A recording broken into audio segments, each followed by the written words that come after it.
I'm Richard Gage with Architects and Engineers for 9/11 Truth. We're here in Sydney with Jan Utzon, son of the great Jorn Utzon, who designed the Sydney Opera House. Jan, 1 year ago, saw fit to sign our petition after being introduced to the Architects and Engineers for 9/11 Truth and the need for a new investigation into the destruction of the 3 World Trade Center high-rise towers.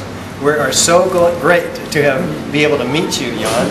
And nice to meet you. Yes, tell us just a little bit about, if you would, your father and the creation of this iconic world-class image that 2/3 of the people in the world now recognize instantly.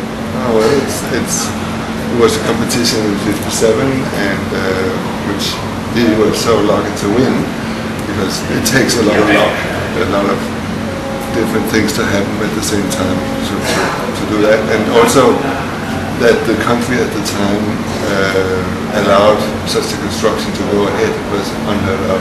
But it could only happen in Australia. If you want the same competition in Denmark, it would never have happened. Yes. Okay. Well, good. Well, let's talk now about what initially inspired you to sign our petition and when that happened and why. Well, because I think that once you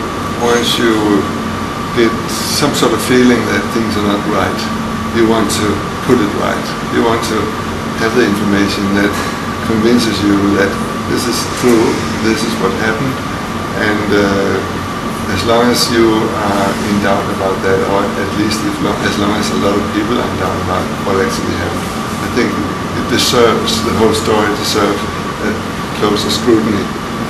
And for that, I think it is important that we get all the things on the table, all the different facts, and see what is actually right. Because if somebody there are indeed trying to cover something up, it's good to get it out of the open, because what else would they be covering up?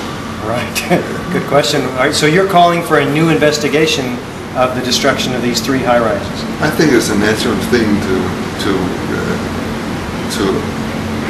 require or ask for, if you will, such an investigation, since there seem to be so many unclear facts in this situation. Whether these unclear facts are created by the media or by people, I don't know, but at least let's take it all apart and see what's fact and what's fiction. So you're about truth. Yes, certainly. Well, so when did you first become aware of the collapse of Building 7? Actually, quite a long time after the event happened. Right. Okay. Well, what are the features of the collapse of World Trade Center 7 that caused you to be disturbed? The fact that nothing had hit it, that the upper stories were all intact when it suddenly collapsed. And how can it collapse? I mean, I understand the other buildings, you see a plane going, you see fire for a while, even if you're told that it's because all the steel structure is melting and suddenly it gives away and collapses, you accept that, and then suddenly you see this building next door collapsing for no apparent reason. And what did this collapse look like to you? It looked like it was a demolition more than anything else. So, and I mean, that it looks very much like some of the footage you have seen from other buildings, like Discovery Channel sometimes shows big demolitions of buildings going down. It looks exactly like that. Yeah, enough to warrant an investigation, I guess. Yeah, absolutely. Okay. At least when it is sold as something that collapsed due to the impact of the aircraft in the other 2 towers, you start to wonder.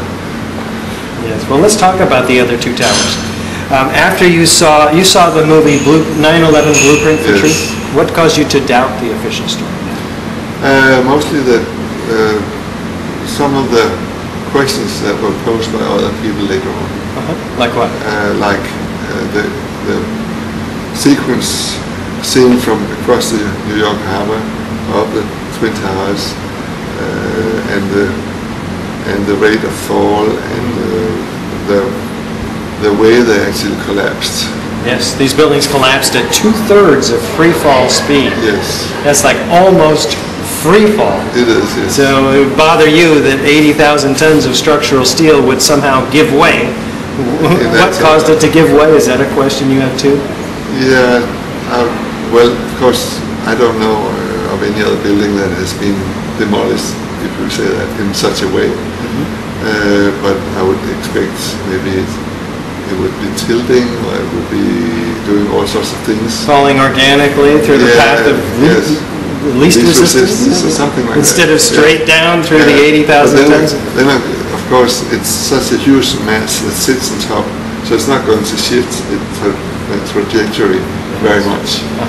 So therefore, I've accepted the story as it has been explained. As did I for 3.5 years. Regarding that mass, we've found that that 15-story section above the rest of it, above the jet plane impacts, we found in the videos that it has destroyed itself in the first 4 seconds. Telescoping in on itself before there's any movement downward, such that in all of the videos and photos, there's no pile driver driving the rest of the building down. It's tearing itself apart. Because you would think that if you, of course, I don't know the degree of security that the structure has inherent, whether it's dimensioned to take 3 times the load, or 4 or 5 times the load it's supposed to take. But of course, if you took 3 or 4 stories out of the building in one go, and the whole lot fell on top of that, like one big lump, that's one situation. But if it crumbles slowly, it's a different situation. And it's amazing that it can happen that way. But what struck me most was, of course, Building 7 when that collapsed. Because why did this happen? Because that must have been taken out from below. And whether the shock wave of the 2 towers had gone up, but then some other buildings would have collapsed as well. Right, and that wasn't their explanation. They cite normal office fires, not even debris impacts from the north tower. And you saw nothing in the elevations from the outside. Something collapsed. Yes, there's no deformations in the exterior perimeter. And that was a perimeter moment-resisting frame. I mean, that was a very rigid structure on the perimeter. So one would have expected it to maintain its integrity. All of this has only cost me, I'm not saying it's not true in that sense, but I'm saying I'm concerned with the story, and I would love to hear some very good explanations on why this is so. Okay, so are you willing to talk to your colleagues in the architecture and engineering fields about your signing our petition and inviting them to take a look? Certainly, I would love to discuss this in a wider forum. If you don't want to talk about what might be true or what might be false, then you might as well go into the closet and forget about it. Did you hear that? I agree with you 100%. Well, it's just been awesome to talk to you. Thank you so much. You're welcome. Good luck with your tour on Australia and New Zealand. Yes, thank you. We're on a tour. We're going to be going to Brisbane, Melbourne, and also Auckland and in New Zealand and Japan. 7 stops in Japan. And it turns out that Jan has met Yukihisa Fujita from Japan, and we're very excited to be able to follow in Jan's footsteps and meet Yukihisa Fujita, the key senator in Japan as well. So bye from the Sydney Opera House.